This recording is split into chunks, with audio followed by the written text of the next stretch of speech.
درنو خوږو ملګرو څنګه یاستئ؟ موږ ښه یو نارنجي، ته څنګه یې؟ زه هم ښه یم.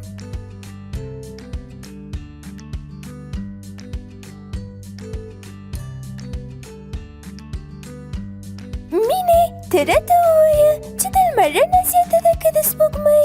دا خو معلومه خبره ده چې د لمر رڼا زیاته ده. نه ته تېروتې، زه وایم چې د سپوږمۍ رڼا زیاته ده. هغه څنګه؟ ته نه پوهېږې چې سپوږمۍ یوه ښېګڼه لري چې هغه په لمر کې نشته. هغه کومه ښېګڼه ده پروفیسور نارنجي؟ موږ خو د شپې له خوا رڼا ته اړتیا لرو او سپوږمۍ موږ ته رڼا راکوي، خو لمر نازوانه د شپې له خوا له غرونو پناه کېږي او کرار خپل خوبونه کوي. بیا چې کله ورځ شي او کله چې موږ رڼا ته هېڅ اړتیا نه لرو نو لمر هم راپیدا شي. ښه نو ته په دې خاطر وایې چې د سپوږمۍ رڼا زیاته ده؟ هو که نه، بله کومه وجه خو یې نشته. نارنجي موږ چې د سپوږمۍ کومه رڼا وینو دا په اصل کې د لمر رڼا ده. څه؟ دا نو څه معنی چې سپوږمۍ رڼا د لمر رڼا ده؟ هو که نه، د سپوږمۍ رڼا په اصل کې د لمر د رڼا انعکاس دی، لکه څنګه مو چې په تېر درسونو کې ویلي وو. هو رښتیا رایاد مې شو، خو هر شی او جسم خپل ځای او نوم لري. که زه ووایم چې مینه هیله ده ته یې منې؟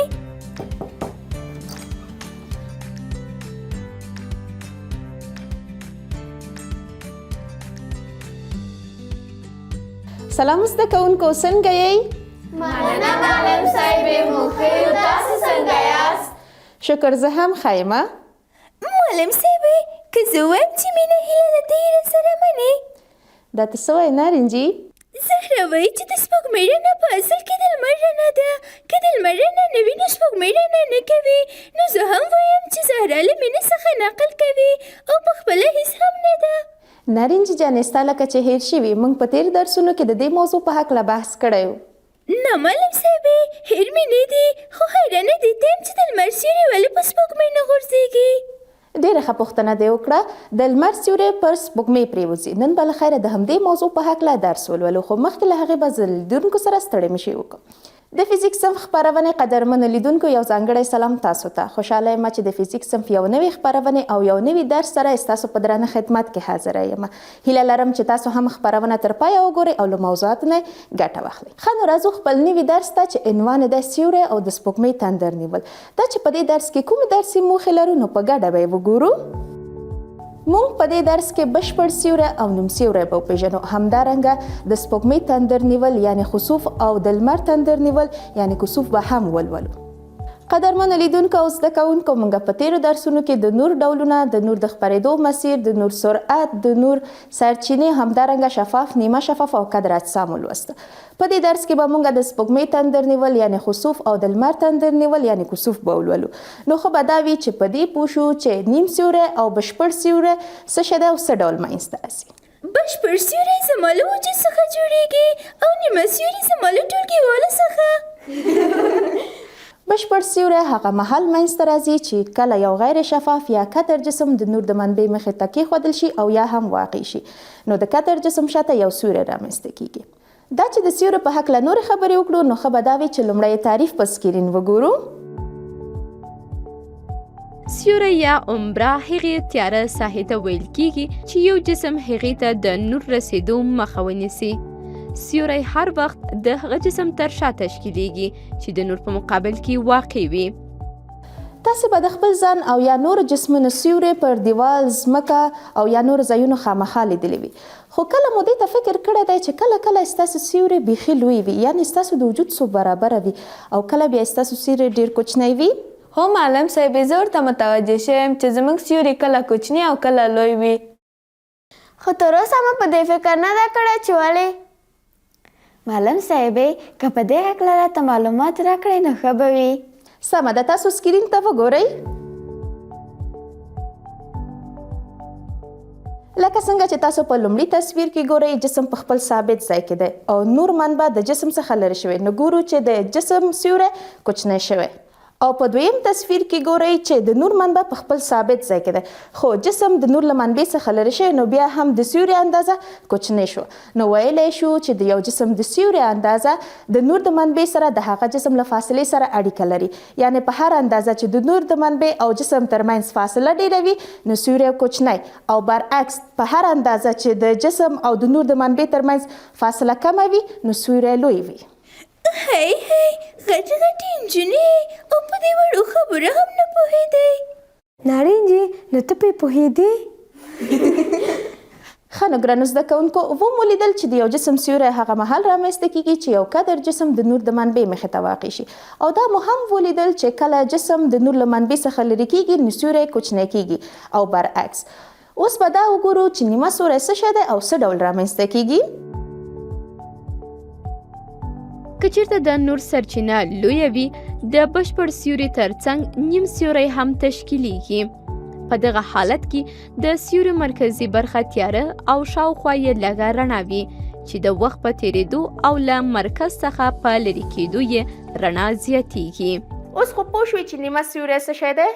هو معلم صاحبې. تر دې ځایه که کومه پوښتنه لرئ نو ویې پوښتئ. پوښتنه نه لرو معلم صاحبې. سمه ده.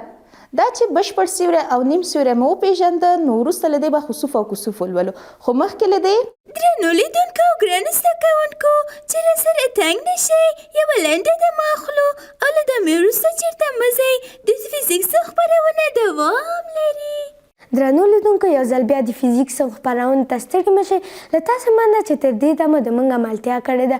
ښه نو اوس به موږ ته معلم صاحب ووایي چې د لمر تندر نیونه او د سپوږمۍ تندر نیونه څه شی دی. په دې هکله خو موږ او تاسې ډول ډول خبرې او کیسې لرو. نن به د ساینس له نظره پر دې پوه شو چې د لمر او سپوږمۍ تندر نیول څه دي او څنګه رامنځته کیږي. د سپوږمۍ تندر نیول یعنی خسوف او د لمر تندر نیول یعنی کسوف دواړه طبیعي پیښې دي او په طبیعت کې د شمسي نظام د سیوري ژوندي مثالونه دي. راځئ اول په دې پوه شو چې د سپوږمۍ تندر نیول یعنی خسوف څه شی دی. نو تاسو سکرین ته وګورئ. کله چې لمر، ځمکه او سپوږمۍ د یوې مستقیمې کرښې په امتداد واقع شي او ځمکه د سپوږمۍ او لمر ترمنځ راشي، په دې وخت کې د ځمکې سیوری د سپوږمۍ په سطحه لګیږي. دغې پیښې ته د سپوږمۍ تندر نیول یا خسوف ویل کیږي.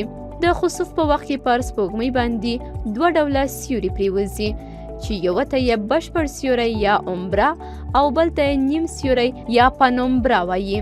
په دغه وخت کې سپوږمۍ ګام په ګام له دواړو سیورو څخه تیریږي. استاد جانې خسوف او کسوف په کال کې څو ځله رامنځته کیږي؟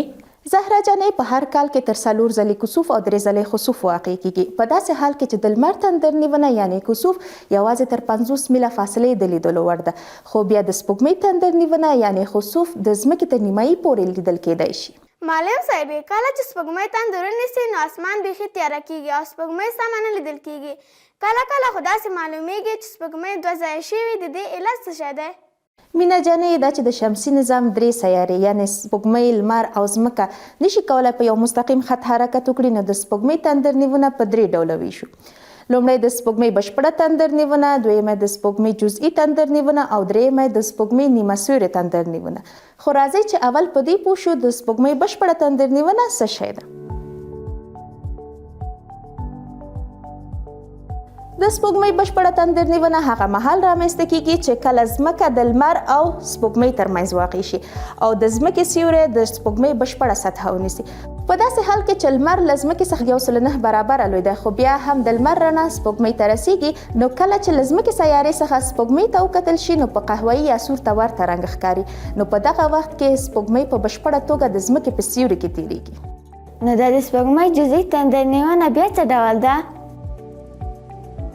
کله چې د ځمکې سیوری د سپوږمۍ پر یوه برخه باندې ولګیږي نو د سپوږمۍ جزئي تندر نیونه رامنځته کیږي. د سپوږمۍ جزئي تندر نیونه خلک کولی شي په اسانۍ سره وویني او داسې ښکاري چې د سپوږمۍ له سطحې یوه برخه لرې شوې وي. کله چې د سپوږمۍ 10 برخه تندر ونیسي نو د سپوږمۍ جزئي تندر نیونه ده. ښه نو ستاسو او د لیدونکو په نظر نیمه سیوري تندر نیونه څه شی ده؟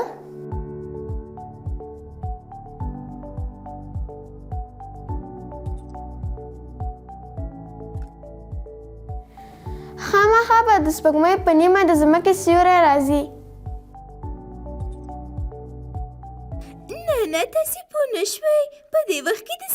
سیوری په سپوږمۍ باندې غورځېږي؟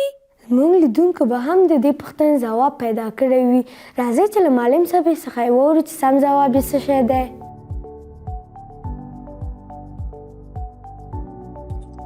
د سپوږمۍ نیمه سیوري تندر نیونه هغه مهال رامنځته کیږي چې کله سپوږمۍ د ځمکې په سیوري کې داسې واقع شي چې د لمر رڼا د ځمکې له یوې څنډې څخه پر سپوږمۍ ولګیږي. نو په دې صورت کې د سپوږمۍ شمال یا جنوب برخه یو څه تیاره او توربخنه ښکاري. انسانانو له پیړیو راهیسې د طبیعت پیښې لیدلې او ګوري. له دې پیښو یې ځینې خوښې شوي او له ځینې ویرېدلي دي. د تاریخ په اوږدو کې خسوف او کسوف د زیاتو خلکو د ډار سبب شوی دی، خصوصا هغه وخت چې سپوږمۍ په بشپړه توګه تندر ونیسي او په سور رنګ ښکاري. خلکو د دغه پیښو په هکله هیڅ معلومات نه لرل او په لامل یې نه پوهېدل. نو د وخت په تېرېدو سره ځینو پوهانو د دې په هکله مطالعه او څېړنه وکړه او د خسوف او کسوف لاملونه یې وموندل. نو له همدې امله ویلی شو چې علم تل د لمر په څېر تر ناپوهۍ روښانه دی. ښه نو ګرانو زده کوونکو، د سپوږمۍ په تندر نیونه خو پوه شو چې ځمکه د سپوږمۍ او لمر ترمنځ واقع کیږي. اوس به کسوف یعنې د لمر تندر نیونه مطالعه کړو. زه خو دې برخې ته ډېره په تمه یم. غواړم پوه شم چې لمر خو د ځمکې څخه څو ځله لوی دی. نو دا څنګه کیدای شي چې کوچنۍ ځمکه دومره لوی لمر ونیسي؟ ښه نو راځئ چې د لمر تندر نیونه یا کسوف په سکرین وګورو. کله چې سپوږمۍ د ځمکې او لمر ترمنځ واقع شي، د لمر تندر نیونه یا کسوف رامنځته کیږي. په دې وخت کې سپوږمۍ د لمر رڼا ځمکې ته نه پرېږدي. نو له دې امله خلک نشي کولی چې پر ځمکه د لمر رڼا په سمه توګه وګوري. په پخوا وختونو کې چې کله لمر تندر نیونه یا کسوف رامنځته کېده، نو خلک به ډېر ویرېدل چې ولې په رڼا ورځ اسمان تیاره شو. خو اوس پوهانو دا معلومه کړې چې د لمر او سپوږمۍ تندر نیونه ولې رامنځته کیږي او ان تر دې چې د تندر نیونې وړاندوینه هم کوي. د لمر تندر نیونه یا کسوف په 3 ډوله ده: د لمر بشپړه تندر نیونه، د لمر جزئي تندر نیونه او د لمر حلقوي تندر نیونه، چې هر یو ډول به د جزئیاتو سره په یو معلوماتي ویډیو کې وګورو. د لمر بشپړه تندر نیونه هغه مهال رامنځته کیږي چې سپوږمۍ د لمر مخې ته راشي او هغه پټ کړي. که چیرته لمر فعال وي، نو د لمر د بشپړې تندر نیونې په وخت کې خلک کولی شي د لمر حلقې او اور ته ورته شغلې وګوري. د لمر بشپړه تندر نیونه په هر یو نیم کال کې شاوخوا یو ځل رامنځته کیږي.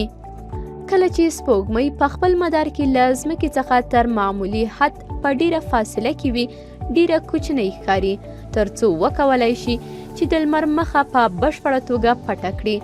د دغې پیښې په وخت کې د لمر یوه روښانه حلقه له سپوږمۍ څخه ګرد چاپیره لګیږي چې د لمر دې ډول تندر نیونې ته حلقوي تندر نیونه وایي. د لمر حلقوي تندر نیونه کیدای شي له 5 دقیقو څخه تر 12 دقیقو پورې دوام وکړي. کله چې د لمر کره په سیوري یا په نمره کې حرکت کوي او سپوږمۍ د ځمکې او آسمان ترمنځ واقع شي، نو د لمر جزئي تندر نیونه رامنځته کیږي. لکه څنګه چې له ځمکې څخه ښکاري، په دې وخت کې سپوږمۍ د لمر ټوله مخه نه بندوي. دا لمر هم څومره ډېر او ښه رازونه لري. ښه ده چې زه ورباندې پوه شم چې کله زه فضا ته سفر کوم، نو دا ټولې خبرې زما په کار راځي. هو نه رنجي، علم یوازې په فضا کې نه، بلکې زموږ د ژوند په هره شیبه او هر ځای کې پکارېږي. موږ او تاسو مخکې له دې چې د لمر د تندر نیونې په هکله پوه شو، موږ په بل فکر وو. خو اوس مو چې په دې هکله زده کړه وکړه، نو که څوک راڅخه پوښتنه وکړي، د لمر د تندر نیونې په هکله به منطقي او علمي ځواب ورکړو. شبنم رښتیا وایي. په دې هکله به نور هم ډېر موضوعات وي، خو موږ پرې لا تراوسه نه پوهېږو. ښه نه متوجه شه چې معلم صاحب نور څه ویل غواړي. د لمر بشپړې تندر نیونې یا کسوف پر مهال د ځمکې جغرافیایي موقعیت ته په کتو، د لمر تندر نیونه ځینو خلکو ته په بشپړه توګه، ځینو خلکو ته په جزئي او ځینو ته پکې هیڅ بدلون نه معلومیږي. د کسوف د لیدلو لپاره هیڅکله له تلسکوپ څخه کار مه اخلئ. البته که مناسب او معیاري فلټرونه ولري، نو بیا پروا نه لري، ځکه په خلاصو سترګو، عادي عینکو او دوربینونو کې د کسوف لیدل د سترګې د ړندېدو او یا هم د سترګو د نورو ناروغیو سبب ګرځي. د سپوږمۍ د تندر نیونه په څېر د لمر تندر نیونه هم ځینې په زړه پورې حقایق لري چې په ګډه به یې پر سکرین وګورو. کله چې د سپوږمۍ په واسطه د لمر مخه له 90 سلنې څخه زیات پټ نشي نو د لمر تندر نیونه یا کسوف د پاملرنې وړ نه ده. د لمر، سپوږمۍ او ځمکې هندسي شکلونو ته په کتو هر کال له 2 څخه تر 15 ځله پورې د لمر تندر نیونه رامنځته کیږي. د لمر تندر نیونې یا کسوف تر ټولو ډیر وخت له 5 تر 7 دقیقو دی. کسوف ته په مستقیمه توګه کتل د سترګو د خرابېدو لامل کیږي، حتی که جزئی کسوف هم وي. که د کسوف په وخت په اسمان کې کومه بله سیاره موجوده وي نو د نوراني جسم په څیر به ښکاري. ګرانو زده کوونکو او قدرمنو لیدونکو، مننه کوو چې تر دې دمه مو د فزیک صنف خپرونې ملتیا وکړه. اوس لنډه دمه لرو، له دمې وروسته خپرونه دوام لري. قدرمنو لیدونکو او ګلالۍ زده کوونکو، بیا هم ستړي مشئ، د فزیک صنف خپرونې دریمه برخه ده. په دې برخه کې عملي کار ترسره کوو. په ننني فعالیت کې به موږ وګورو چې سیوری څه ډول منځته راځي او همدارنګه خسوف او کسوف څنګه پیښیږي. معلم صاحبې، موږ لکه چې کهکشان ته ځو او هلته د لمر او سپوږمۍ تندر نیونه له نږدې ګورو. نارنجي جانې، کهکشان ته نه ځو بلکې د کهکشان یوه برخه به صنف ته راوړو. هغه څنګه؟ موږ د دې فعالیت د ترسره کولو لپاره د ځمکې، سپوږمۍ او لمر موډل او همدارنګه قلم او کتابچې ته اړتیا لرو. یعنې موږ د لمر او سپوږمۍ تندر نیولو صحنه د ځمکې، سپوږمۍ او لمر د موډل څخه په ګټه اخیستنې جوړوو. اوس پوه شوئ؟ معلم صاحبې. معلم صاحبې، چې کله مو فعالیت ترسره کړ نو بیا دا شیان ماته راکوئ. نارنجي، دا خو د لوبې سامان نه دی چې ته ورباندې لوبې وکړې. نارنجي جانې، دا د درس وسایل دي او موږ باید ښه ساتنه وکړو، ځکه چې له دې څخه هم موږ ګټه اخلو او هم ته، هم اوس او هم په راتلونکي کې. سمه ده معلم صاحبې، ښه نو اوس به لیدونکي په تمه وي تاسې چې د لمر او سپوږمۍ تندر نیولو یادونه وکړه هغه ورته وښایئ. سمه ده نارنجي جانې، اوس یې پیلوو. له خیره لومړی به خسوف یا د سپوږمۍ تندر نیولو صحنه په عملي توګه وګورو. دا فعالیت به زهرا او مینه ترسره کړي، خو مخکې له دې به مینه راته ووایي چې د سپوږمۍ تندر نیول څه ډول رامنځته کیږي او په څو ډوله ده. درنو لیدونکو، کله چې ځمکه د سپوږمۍ او لمر ترمنځ واقع شي نو د ځمکې سیوری د سپوږمۍ پر سطحه غورځېږي، چې دغه پېښې ته د سپوږمۍ تندر نیونه وایي، چې په 3 ډوله دی: د سپوږمۍ بشپړه تندر نیونه، جزئی تندر نیونه او نیم سیوري تندر نیونه. آفرین مینه جانې، ډېر ښه. اوس زهرا د دې موډل څخه په کار اخیستنې موږ ته عملاً خسوف ښیي. معلم صاحبې، لکه څنګه چې مینې وویل، د سپوږمۍ د تندر نیولو پر مهال ځمکه باید د لمر او سپوږمۍ ترمنځ واقع شي او د ځمکې سیوری پر سپوږمۍ پرېوځي.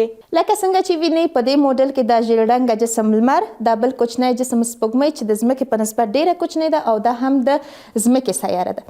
زهرا جانې، ته دا موډل روښانه کړه تر څو چې د لمر جسم روښانه شي او بیا هم ځمکه د لمر او سپوږمۍ ترمنځ داسې واقع کړه چې د ځمکې سیوری پر سپوږمۍ پرېوځي. قدرمنو لیدونکو، اوس د دې لپاره چې د لمر تندر نیونه او د سپوږمۍ تندر نیونه په سمه توګه وګورو نو د صنف رڼا لږ څه کموو.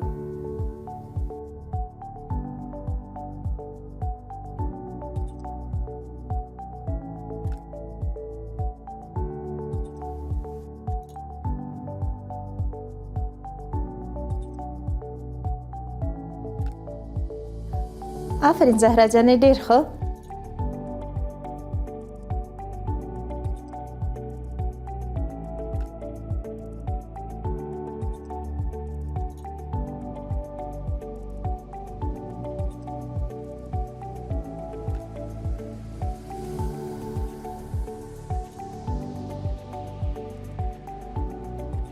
آفرین زهرا جانې، ډېر ښه. لکه څنګه چې وینئ موږ دلته د خسوف صحنه عملاً جوړه کړله. تاسو وینئ چې ځمکه د لمر او سپوږمۍ ترمنځ واقع شوه او د لمر رڼا پر ځمکې باندې ولګېدله. دا چې سپوږمۍ د ځمکې شاته واقع ده نو د ځمکې سیوری پر سپوږمۍ باندې لګېږي. که چېرته د سپوږمۍ پر سطحه هېڅ رڼا ونه لګېږي نو د سپوږمۍ بشپړه تندر نیونه رامنځته کیږي، چې د سپوږمۍ جزئی تندر نیونه او نیمه سیوري تندر نیونه یې 9 ډولونه دي. زهرا جانې، ته کولی شې چې خپل ځای ته راشې.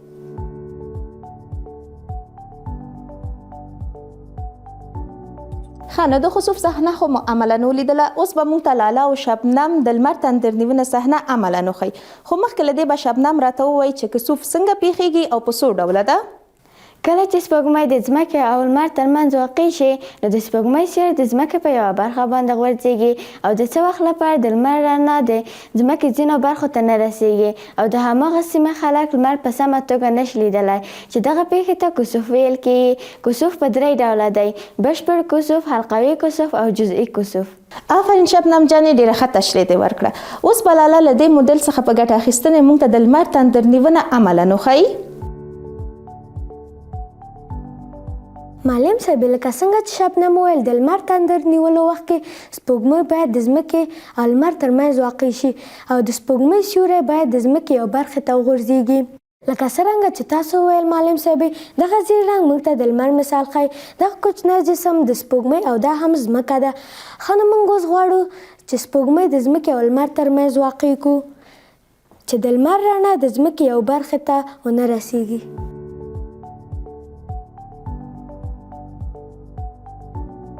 لاله جانې، ډېر ښه. ته کولی شې چې خپل ځای ته ولاړه شې. درنو لیدونکو، لکه څنګه چې تاسو وینئ، موږ دلته د لمر تندر نیونې صحنه جوړه کړه. تاسو وینئ چې موږ سپوږمۍ د لمر او ځمکې ترمنځ واقع کړله چې د لمر نور پر سپوږمۍ باندې لګیږي او همدارنګه ځمکه د سپوږمۍ شاته واقع ده. نو د همدې له امله د سپوږمۍ سیوری د ځمکې په یوه برخه باندې لګیږي چې دغه پېښې ته کسوف ویل کیږي. آفرین زما لایقو او تکړه زده کوونکو، په فعالیت کې ستاسو د ټولو ونډه ډیره ښه وه. درنو لیدونکو، په دې هیله چې تاسو هم د خسوف او کسوف په مفهوم پوه شوي یاست. تر دې ځایه خو کومه پوښتنه نه لرئ؟ نه معلم صاحبې. درنو لیدونکو، له تاسو هم مننه کوو چې تر دې دمه مو د فزیک صنف خپرونې ملتیا وکړه. اوس راځو د درس په هکله وروستیو پوښتنو ته. نو تاسو هم پوښتنې له ځان سره یادښت کړئ او ځوابونه یې پیدا کړئ.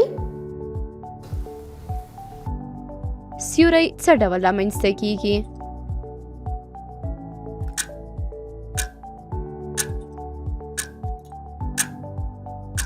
اوله پوښتنه به شبنم ځواب کړي. کله چې یو کده جسم د نور یوې منبع مخې ته واقع شي، د کده جسم شاته تیاره رامنځته کیږي چې دغه تیاره له سیوري څخه عبارت ده. آفرین شبنم جانې. اوس بلې پوښتنې ته ځو. نیم سیوری څه ډول رامنځته کیږي؟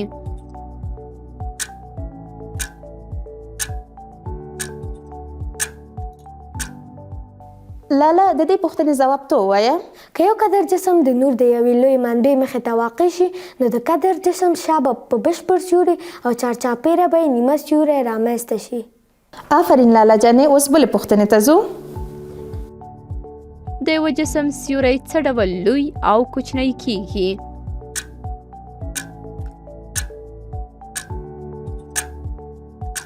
اوس د مینې وار دی. که چېرته د نور منبع له قدر جسم څخه لرې کړو نو د قدر جسم سیوری کوچنی کیږي او که د نور منبع قدر جسم ته نږدې کړو د جسم سیوری لوی کیږي. آفرین، ستاسو د ټولو ځوابونه سم وو. اوس به د درس لنډیز او پایلې له لیدونکو سره یو ځای پر سکرین وګورو.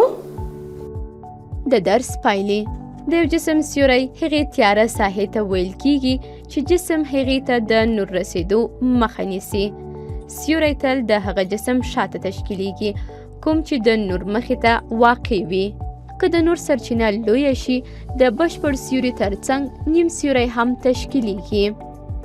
کله چې ځمکه او سپوږمۍ د یوې مستقیمې کرښې په امتداد واقع شي او ځمکه د سپوږمۍ او لمر ترمنځ راشي، په دې وخت کې د ځمکې سیوری د سپوږمۍ په سطحه غورځي چې دې پېښې ته د سپوږمۍ تندر نیونه وایي. د سپوږمۍ تندر نیونه یا خسوف په 3 ډوله ده: د سپوږمۍ بشپړه تندر نیونه، د سپوږمۍ جزئي تندر نیونه، د سپوږمۍ نیم سیوري تندر نیونه. د لمر د تندر نیونې یا کسوف پر مهال سپوږمۍ د لمر او ځمکې ترمنځ واقع کیږي. په دې وخت کې سپوږمۍ د یو څه وخت لپاره ځمکې ته د لمر د رڼا رسیدو مخه نیسي. د لمر تندر نیونه یا کسوف په 3 ډوله ده: د لمر بشپړه تندر نیونه، د لمر حلقوي تندر نیونه، د لمر جزئي تندر نیونه. قدرمن لیدونکو او ګلالۍ زده کوونکو، دا وه زموږ نننۍ فزیک صنف خپرونه چې تاسو ته مو وړاندې کړه. تر بلې خپرونې په خدای مو سپارم. الله مو مل شه.